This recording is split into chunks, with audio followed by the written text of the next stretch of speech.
Hi, everyone. I'm Ruffian Tittman, Executive Director of Friends of the Wissahickon, and we have an amazing Creekside Chat for you today. We're here with one of Philadelphia's very own superheroes, Water Woman. Water Woman, welcome. Thank you so much for having me. I'm excited to be here. Excellent. We are thrilled. We love your superhero attire, and we love the message, and we've just started to get to know you, and we love you too. And so behind the scenes, although most superheroes don't reveal who they are, your name is Maura Jarvis. You're a community outreach specialist for the Philadelphia Water Department. And we are thrilled to have you here today and learn about your superhero superpowers. So what's your main superpower, Water Woman? Well, I would say, okay, so my main job is to fight grime. But I would say that honestly, what I personally feel my superpower is just like being able to connect with people. There's just something different. You know, we've already, talked about my real identity, but as a superhero, I feel like people really just gravitate towards me. And I feel like that is such a huge asset, because when I'm talking to people as Maura from the water department, it's like, okay, she's cool, whatever. But as soon as I put the cape on, like the energy changes, people listen to what I have to say. And it's like, you want a superhero on your good side, so. You do. So what do you have to say? What is Water Woman's message to everyone out there? So basically I'm a champion for everything that the water department is talking about. We have a really wonderful organization and really amazing people that are working to serve Philadelphia. We really do care about our customers and about everybody who, touches water in the city. And obviously, that's something as humans that is so crucial to our lives. So we talk a lot about drinking water. We want people to feel confident and happy with the quality of our drinking water, which is very good in Philadelphia. I also talk a lot about stormwater management, which is something that people aren't really familiar with. And I love talking about it because we have a really amazing, innovative program called Green City Clean Waters, which we're going to talk about today, where we can manage stormwater, but also, install new green spaces all over the city. And, just general watershed protection, talking about keeping our waterways clean. I even have a spokes dog where we're trying to reach the pet owners about picking up after their pets. So, we cover a lot of different things. So Water Woman, from what you've just said, you're really a superhero for the Wissahickon, which is part of Philadelphia, of course, but you touched on so many things that that we talk about here at FOW, protecting our drinking water supply. The park was founded in order to protect the drinking water supply from how much of our creek water ends up in Philadelphia's drinking water supply. We have about 30% of Northwest Philadelphia, we think, thereabouts, is drinking Wissahickon water from the Queen Lane intake.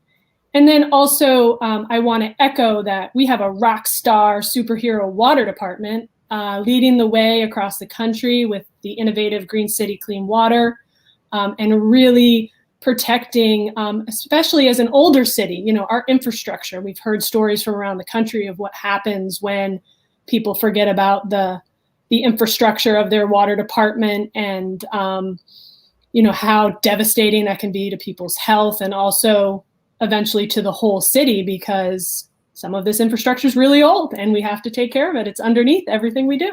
Exactly. So I'd like to touch on first, though, one of the things we've seen you pre-COVID with your water bar and hosting at the water bar. And we're talking about tap water. I know, having moved to Philadelphia, 17 years ago, that I might have had a few questions. Is this water safe to drink? You maybe start buying bottled water, and that really adds up after a while, not to mention all the plastic. So let's talk about the water bar and how great our tap water is. Yeah, sure. So the water bar is a really innovative and amazing tool that we've put together. We were actually inspired by a couple of artists that are from Minneapolis, and they have an entire installation and studio that's called the Water Bar. And some of our crew met up with them at what's called the One Water Summit. It's like a water sector conference that they have every year. And there was just this amazing sense of camaraderie and partnership. And they were really excited when we had the idea to create a pop-up Philly water bar, because their goal is just to educate people through this very interactive installation of serving people water, pretending or, acting like you're at a bar, because at a bar, you're making connections with people, you're talking, you're opening up your mind to different conversations. And so that's exactly the sort of vibe that we want to have with the water bar. So we created this really beautiful little pop-up bar where we would take it to different events throughout the city. And in the summer 2019, unfortunately, we couldn't do it last summer. But in 2019, we had just the best time. We had a standing appointment at the City Hall courtyard, and we would just be out there on hot summer days, serving ice cold water. And honestly, there are very few people who would deny that. And we would just be talking to people about the quality of the water. We have done years of research that show us that nearly 40% of Philadelphians drink bottled water at home instead of tap, which is problematic because we do really have excellent quality water here. And like you said, the cost adds up of bottled water. It costs so much more to buy bottles than to just drink the water that's coming out of your tap, which costs, might I add, less than a penny per gallon. Wow. You might go to a store and pay $2, $3, or $4 or $5 for a gallon of bottled water. So, there's really no comparison in terms of cost. Tap water is simply just the cheapest option. And then in addition to that, like you mentioned as well, the environmental cost associated with drinking bottled water is quite high. And a lot of the plastic, single-use plastic waste that we see in our waterways, like the Wissahickon, is from plastic bottles. So, we're just trying to have real conversations with people about what the benefits of drinking tap are, answer their real questions. I understand it is a very real concern. It's a very valid concern to be asking about what the And I think it's great for people to be asking questions. Exactly. That's how we stay on top of our water quality issues. And I think everyone once a year gets a great kind of breakdown about the quality of the water. And, it's not just a filler piece of paper, you can really get some great information from that. So, well, speaking of that, that's so funny that you mentioned that, because I did just want to bring up that I actually just got my copy yesterday. Nice. Drinking water quality report. Awesome. Now, I will have to say this year's report is stellar because a lot of people don't know this, but there's an audio version of the drinking water quality report online, and I'm the person that read it. So I read every single line of the water quality report. So I know every detail about it. And it used to be quite a stuffy document, but over the years, we've really attempted to make it, very public friendly, very accessible, easier to understand, so that, because we know that people have a lot of real concerns and questions about the water. So just trying to make it a little bit more approachable. And I love that. And I think this year's water quality report is awesome. So if you guys get a chance, you can check us out at water.phila.gov and see our water quality report. That is a really great resource.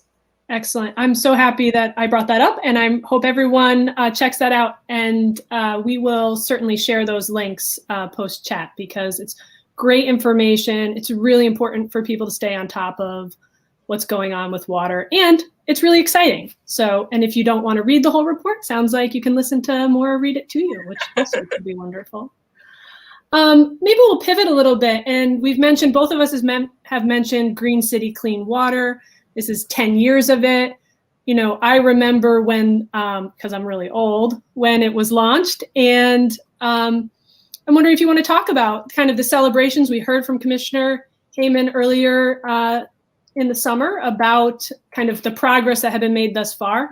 So what kind of exciting celebrations are happening, and maybe what should people know about Green City Clean Water? Yeah, sure. So, like I said, it's a really amazing program, truly innovative, because what we have in Philadelphia is everyone knows that we live in a historic city, and there are amazing parts of that, and then there are parts where we have to improve on simply because we live in a very old city. And part of that is the infrastructure that you mentioned. Right. And so we have thousands of miles of pipes that have been, that have been serving us for hundreds of years. And that means, sometimes that the technology is a little bit outdated, or that it needs to be a little bit, And so one of the things that this program helps is our combined sewer system.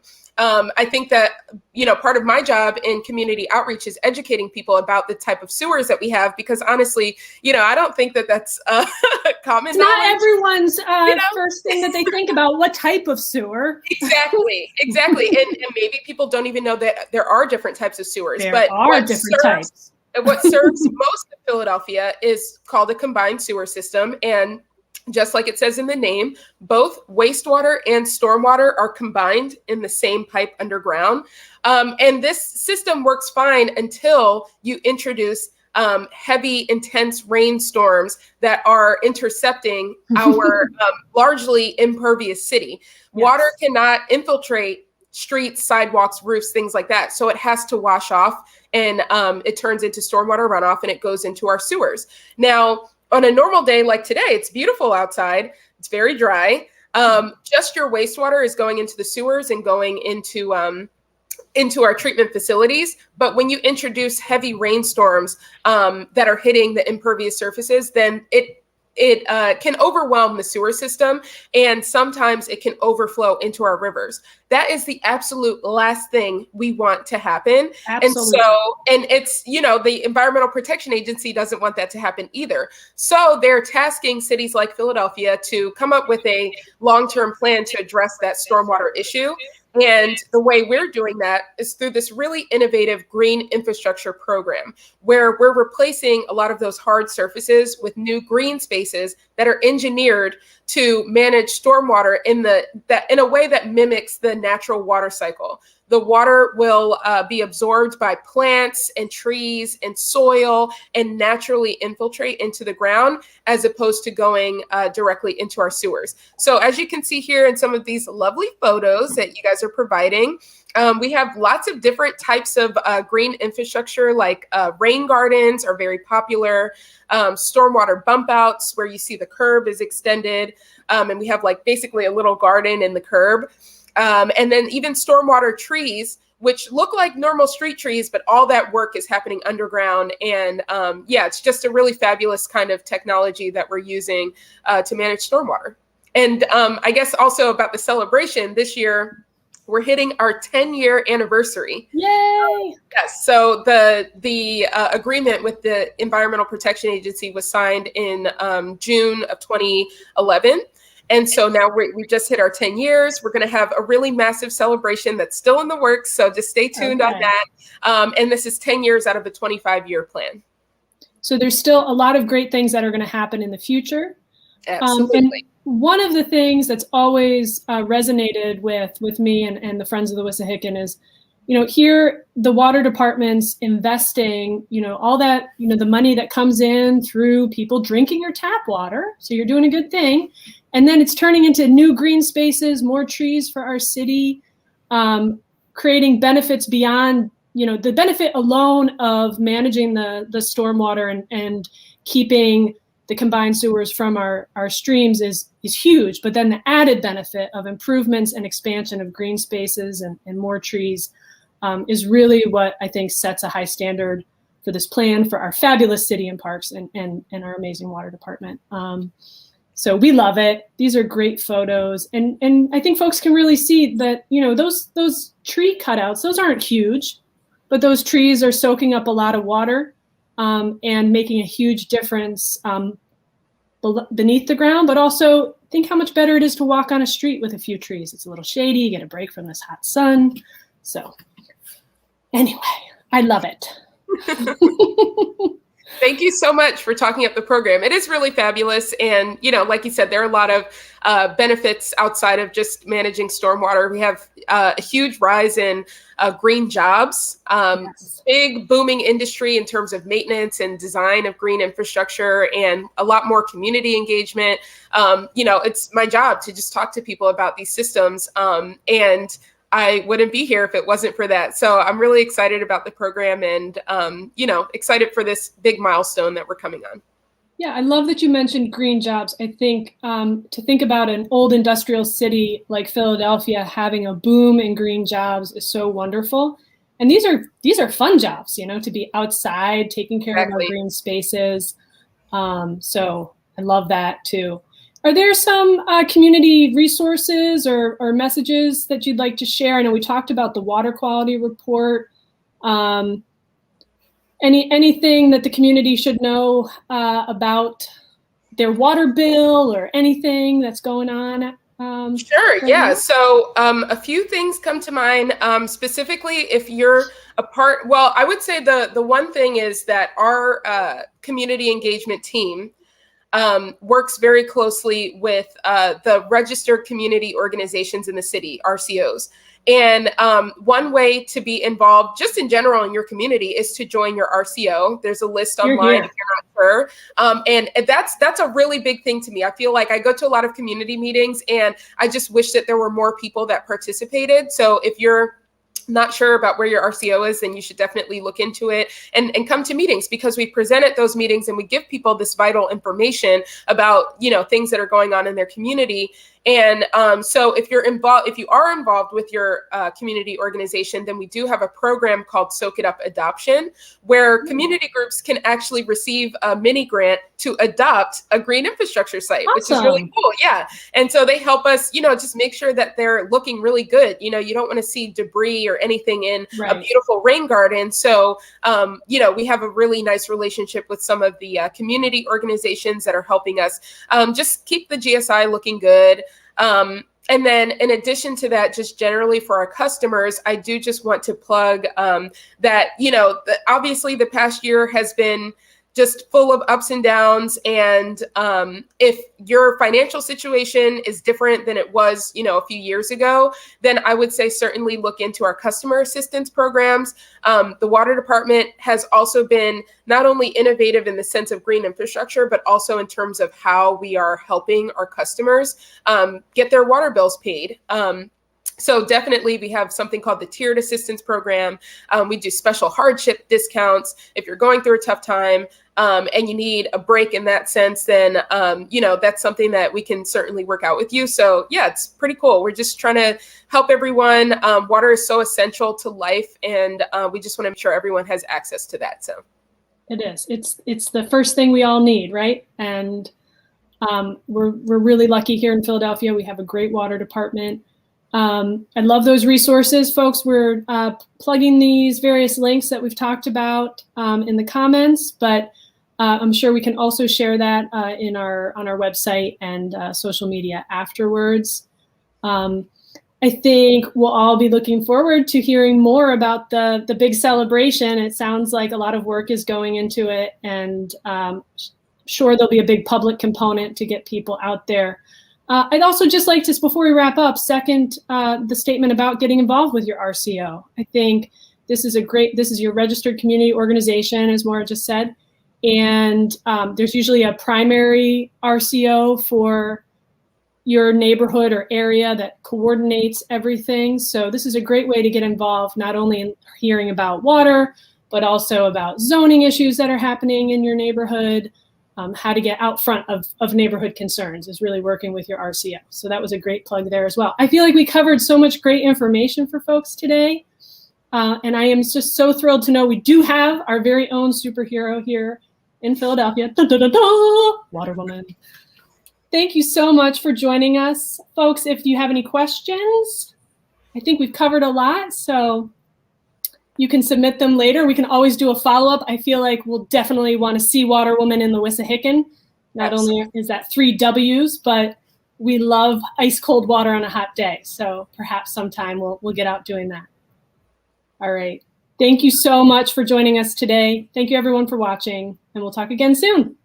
Thank you. Have a great day, everyone. Bye.